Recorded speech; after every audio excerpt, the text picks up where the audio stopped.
to read at that age a character who's both doing something that I can admire and find super impressive, but who also isn't doing it perfectly, because that feels so unattainable in a way that I think can be off-putting. So I don't know, for me, there's a real balance between the strength, but also the mistakes. Jessie, over to you. Yeah, I mean, diversity is so important to me. I remember when I was growing up, reading books, it was so very white that I remember that I would be so happy when the main character is brunette. And I'm like, I'm represented. Oh, Jesus. So I'm very happy to see like that, my kids will have, more options. But, because they're very little, so we're still reading picture books, I still find that it's very male character dominated, to the point where even, my husband noticed it. And he's like, why are all the characters always like little boys, And even if it's like animals, the animals are very clearly, male. And like, I remember that we bought them like a pirate storybook. And my husband was like so frustrated that all the pirates were male, and then there were like a couple of mermaids, that were girls. And so when he started reading the book to them, he would be like, oh, so this is, Peter the pirate. He's taking orders from his boss, who is a girl called Mary. But you don't see Mary because the bosses, they hide in the background and they give orders to all the boys. That's what girls do. But yeah, so I feel like we still have a long way to go. I'll send you some good titles. There's some great stuff coming up. Gosh, thank you. Absolutely. There's got to have it. I insist on a lot of diversity in our children's section as much as possible. One of the things that everybody is always really interested in, and sort of a light question, are you a pantser or a plotter? And do you write on the computer, or do you write by hand? Who writes by hand? Which one of you would do that? No, who is it? Who is it? I only write by hand when things are going really badly and I feel deeply desperate. Sometimes I go sit in a public place with like a legal pad and I just write a few pages that way and maybe get somewhere. But things have to be bad for me to write by hand. Yeah, I'll allow it. I think I'm getting more regimented in the way that I write, which is I like to have an idea of what's happening next. I mean, I really I know every draft is rough, but if I can make it like the least rough draft that I can, it's just good to have a loose guideline of what might be happening next. I value my plot points. I can't pants. Too old for it now. Yeah, I want to. How in depth? My instinct is always like, I hate plotting so much and I just want to go, but I know like it's just, if I could be patient and get those basic plot points. And then I heard Rainbow Rowell say something at a festival once that she's like, I just write down everything that I know and that happens. And I was like, oh, that is such a great idea. And it could be like really scattered, but like, yeah, you realize you do know some things that are going to happen. So that pretty soon it kind of fills out between the plot points. But yeah, it's very tempting to just like not be patient and go. Yeah, I was gonna ask, how long do your outlines tend to be, Courtney? My drafts aren't even my little outlining thingies. They're just like a mess of just like, then this happens and this happens and this happens, and then maybe a big paragraph of something that I'm sure is gonna happen. It's a disaster, but it's like an organized disaster. It's just, but they're very brief. Because then if you overplot, you kind of feel like you already wrote your book, then you don't want to write it anymore. Yeah. This is like the worst business ever. It's like there's such a balancing act. Like, it's like painting by numbers. Yeah. Yeah.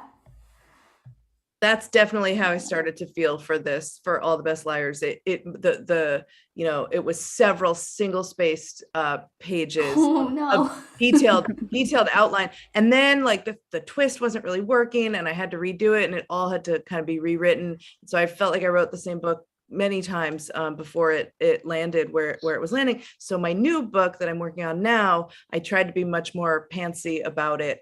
How's that going? Well, I have 110,000 words and it's not done. It's not done. So I've gone on some terrible tangents, but they were fun tangents. I mean, yeah, I probably would like to next book be somewhere in between. It really 10,000. I know. It is a book to book though. I feel like I thought at this point in my career, having 4 published books out and several others that I have written, that I would have like a method that I would have settled into by now. But the only thing I've really figured out is that it changes depending on the book. Like Very Bad People was weird for me in that there is one narrator and the book is completely chronological. And it's the only book that I've written that is that way, that does not have multiple points of view or multiple timelines or both. And so I really found that for that book, I could do kind of what Courtney has been describing, where like I have plot points that I know I'm going to hit. There's like a very brief, like couple page plot outline of just like these things will happen kind of loosely in this order. And that was really all I needed for this book, because I was staying with one character and it was going chronologically through time. So I was just going to get there. For my other books, I've had to be different levels of detailed in outlining. The one that I'm writing now has 4 points of view. So I had to think a lot ahead about what was going to be revealed in what character's point of view. And so I have this like 22-page document that I'm working from that still only might have a sentence per chapter. I try not to get too detailed because that does zap the fun out of it. And you do feel like you've already written it. Oh, there's a puppy. Hi. Always asking for some pets. So hi, sweetie. Just had dinner. So. But yeah, like it's definitely book to book for me, depending on the needs of, you know, whether it's multiple timelines or points of view or whatnot. Yeah. So I'm on like a very tight schedule because my aim is like to publish 4 novels a year because I'm driven by Asian guilt. So how many novels? 4 novels? 4 a year. Okay, so I feel like a slacker now. Thank you. I know. That's like half my career. So I'm like so uptight with like my outlines, and then so they're like 7 or 8 pages long, and it's like chapter by chapter, and then I have to like send it to my editor and be like, is it okay? Like, do you have changes you want to make to it? Then you got to make to it now, because I don't want to spend too long editing. And like you just sign off on it, so I have proof that you're like okay with it. Okay, and then my editor does that, and she's like, okay, here it is. It's okay. So then I start writing. So how long does that take you? How long does that outline chapter by chapter part take you to? Yeah. About a week. Oh my gosh. Yeah. Like 2 to 3 months. Process if it works. Are these 4 books a year linked to each other, or is it 4 standalones a year, or does it vary? No, they're 4 standalones. They're actually with 4 different publishers. Like one is with Source Books, one is with Delacour, and then Dolly for Aunties with Berkeley, and then I have another one with Macmillan. So they're all like 4 different genres as well. The one with Macmillan is a middle grade fantasy, and then the rest are like suspense, and then that's a rom-com. So they're just all very different. So you're doing your hero. Yeah. That's, I get but that's busy. how I can have like 4 different publishers and they don't mind because they're like, okay, well, I guess they're not competing with Oh my each other. God, you're my new role model. You're my hero. If I need to harness that. Teach us your way. Yes, please. A lot And of this passion. cat and like go stare at a wall and be like, well, Jesse's written 6 more novels in the time it's I will taken me to lend think about this. you guys my very naggy Chinese mother who's always like, well, like, why are you so slow? You're not even like looking after your own kids. They're always with me. So Why isn't it 6 novels? Why isn't it 8 a year? Yeah. Yeah. I like that So you I only will loan spend out a my mom week. to whoever needs it. It's just efficient, instead of like dragging it out, it's just get it outlined, done. Yeah. So writing as activism, right? I've totally believed that.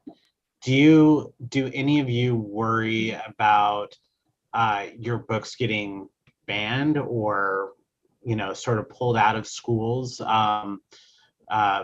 Do you ever have to have conversations, or have you had conversations with parents about the suitability of your books? As a former librarian, I said, if it's a great book, they should read it regardless.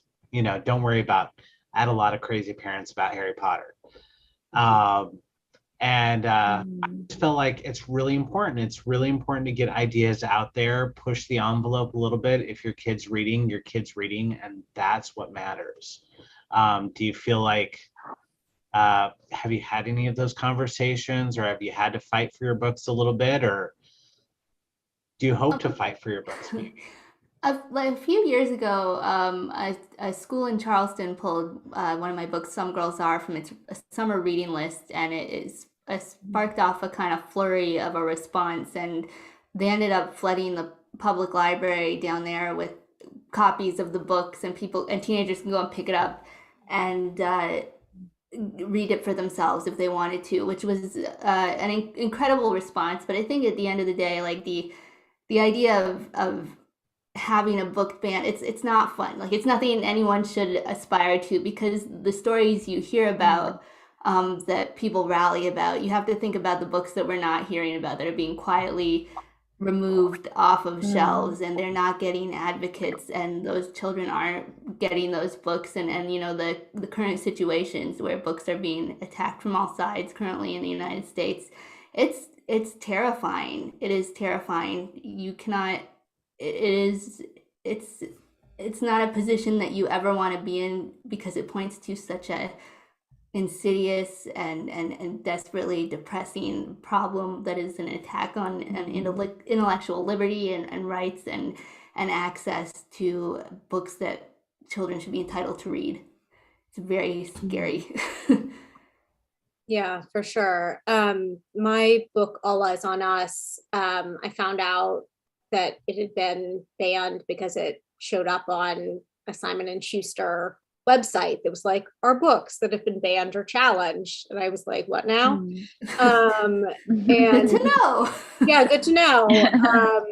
It was on that politician in Texas that wanted to ban a bajillion books and had that really long list. It is on that. And I don't know if it's received, like Courtney's saying, usually you don't know, because there's no like the situation that that happened with your book is rare. Like, usually there's not any sort of giant rallying cry around a book. All Eyes on Us deals with a character that's gone through conversion therapy. I'm sure that that's why it wound up on that list.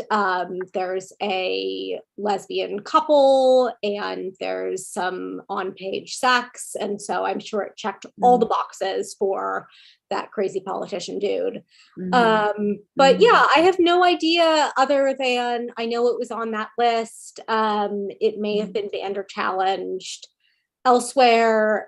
Usually the author isn't informed, and there's no sort of activism around book. You just know, it's just a sort of horrible feeling knowing that book is probably not reaching some teens that it was really meant to reach. So yeah, it sucks.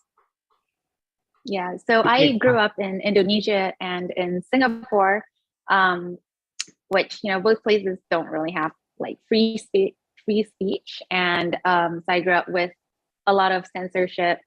So, you know, coming from that place, I feel so strongly about, you know, book banning, especially in places like America, where, you know, I'm like, no, don't let it happen, because, you know, that's a really slippery slope. I actually told my publishers that I don't want some of my books to be published in Indonesia because I'm so worried about the content, that, you know, and I'm like, I don't want to go to prison for writing like LGBT characters, for example, you know, having happy endings. You know, I don't want to like, yeah, have to go to jail for it. So when I see it, when I see books being banned in the States, it just really makes me so sad, because, you know, you guys are like the bastions of freedom. And yeah, so, you know, continue fighting the good fight. As booksellers and as librarians, we are rather adamant about getting, when we see a banned book, getting it in the hands of as many people as possible. Be a little subversive if it happens in schools, but it's tough. It really is tough, and it's not something that. But I think it's important to have books that challenge our way of thinking, so that way we can make decisions for ourselves. And I think that's one of the most important parts of young adult literature.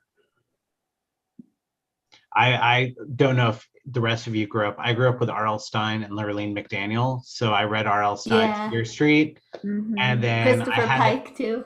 Christopher Pike. Yes, And Christopher then Pike. I basically jumped into having to read adult books because, you know, I had aged out of children's books, and there wasn't a lot for young men or young adults at all. And so I think that now this is sort of the golden age of that. And I love so much the fact that not only are your books great for the young adult market, but they're also great for adult marketing and adult reading. They're quick reads, they're good, they're well written, they're characters that anybody can get behind. And I think that that's one of the coolest things about your books. Do you think of who you want to write for, or are you just writing the book you want to read? I think you have to write for yourself to write for other people successfully, because you can't really write a book that is going to please everyone. So if you start at the base of like just doing the best you can for yourself, you're going to reach more people that way. And I just want to say, like, one of the cool things about this golden era of young adult literature is having advocates like yourself who are working to bring those books to readers, because, you know, like for a long time YA was that one shelf in the corner. When I debuted, like there was literally one shelf, and then Twilight was over there, and you kind of sneaked into it, and you didn't let anyone see you there while you're picking up your books about your sparkly vampires. But the whole thing is so different now, and you can walk up to a bookseller and be like, show me what's new there, and they'll know, and they'll be happy to guide you to it, and I love it. Yeah, I would agree. I'm sure for all of us, we're writing a book that we want to read, right? Because why else do it? It's so hard. Yeah. It's too hard to write a book that you feel like someone else would like, but that you wouldn't. So yeah. Yeah, I worry sometimes that I'm writing something that, you know, isn't going to fit in the market the right way, or I'm putting too many genres in one. But I just, at the end of the day, I keep writing the books that I think, you know, I'm interested in. And so, yeah, that's what works, I guess. It's too hard to cater to outside voices. You've got to write what you love. I think that, and that's where it shines in all of your books, because there is, even though there's some darkness within each of your books, there's so much joy in terms of, I could tell throughout it that none of this was a struggle, that you all really enjoyed writing the books. If you could give young adults some advice on if they want to become a writer, what would you tell them? There are probably some watching or will watch. I would tell them to read anything that interests them, and read a lot. Perseverance is a crucial component of writing professionally. You only need like one person to say yes to you, and then they only need one person to say yes to you. It's a lot of rejection, but it's ultimately like one or two yeses that get you in the door. Yeah, I'd also add that scheduling time to write and sticking to that schedule is really crucial to being a writer, to being serious about it. I think I want to kill the word aspiring. If you want, you can say you're an aspiring author if you're making the distinction between an author being published and a writer not yet being published, but just call yourself a writer, an emerging writer if you want. But yeah, kill that word aspiring. I don't like it. I don't think it serves young folks who are serious about their craft and what they want to do. And yeah, schedule that time and stick to it. And don't be afraid to say, like, I can't do X, Y, or Z this weekend because I'm writing Saturday morning. That's important, actually getting the words down on the page. I would say, oh, go ahead, Jessie. Okay, I would say like give yourself permission to write trash, because for the longest time I had this like image of, I was like, okay, I have to write something so good, and then I was just frozen in front of the computer screen, and I kept writing a sentence and then deleting it, and it was only when I kept saying to myself, okay, I'm going to write trash, and then that was when the words started to flow. I still say that a lot. Oh, I still say that. Yeah. Well, that's my advice. Is at least twice a week. Just write, finish something, even if it's trash. Just finish something, because then you have something to work with. Yep. Exactly. Can't revise a blank page. It takes a village to write a book, and sometimes it takes writing a couple bad books before you get good at writing a really good book. Usually, And- not sometimes, like almost Like, always. yes. Nearly always. Yeah. There are a few people out there who are, who have that weird talent. And I think the rest of us who, I would call myself an emerging writer, but I need to have that Emerging is schedule fine. to force myself. Emerging, implies Yeah. on the way up, but like it's not Exactly. something you're aspiring to if you're doing it, is my whole thing. If Exactly. you're writing, you're not aspiring to it, you are doing it. So just say you're a writer. And from now on, that's some great advice that I'm going to use for my life, which is awesome. Well, this month is really important for all of these writers, wherever you get your books, whether it's a library, but I really hope it's a bookstore. Boys and Pen. We are a small independent bookstore over in Scottsdale, Arizona, which is probably why it is so late for half of these writers. Big time difference, but you can buy them through us. You can buy them through your local independent. You can buy them through Barnes & Noble if you have to, Amazon. But really support these writers. Show that you give them love wherever you buy your books. That's a vote for them writing the next book for you. Unfortunately, that is the way it goes. But Courtney, Jessie, Marit, Amelia, Kit, where can people find you if they want to follow your work, follow you, figure out where to go? And I'll start up at the top, Courtney. They can follow me on Instagram at SummersCourtney and check me out on my website at courtneysummers.ca. Jessie. Instagram at Jessie Q Sutanto. I don't update my website, so don't go to my website. Jessie. Marit, where can they find you? Same as Jessie, Instagram at Marit Weisenberg, and my website, is maybe updated now, but like very quickly it won't be updated. So Amelia. I'm on Instagram and Twitter, Kahaney, Kahaney. Yeah, those are two platforms I'm on a lot. And Kit. Also Instagram and Twitter at KitFrick. My website is actually up to date. It is kitfrick.com. And I do a monthly author newsletter also that you can subscribe to from the homepage of my website. Fantastic. And in perpetuity, you can find the Poison Pen on Facebook. So if you want to come back and listen to this and get some great writing advice from these authors, you're more than welcome to. You can find us on YouTube at the Poison Pen channel.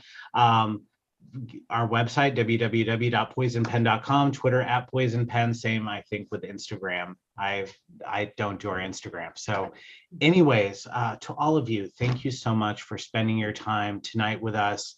And I really am looking forward to reading more from all of you. Thank you so much. Thank you, everybody. Thank you, Poison Pen. Thank You're very welcome. Thank you, Poison Have a Pen. wonderful day, guys, or wonderful night. Get some sleep for some of you. Yeah, it's bedtime. Have a good morning, Jesse. Yay, thank you. Take care, guys. Thanks. Bye. Bye. Bye. Bye. Great to meet you all. Nice to meet you.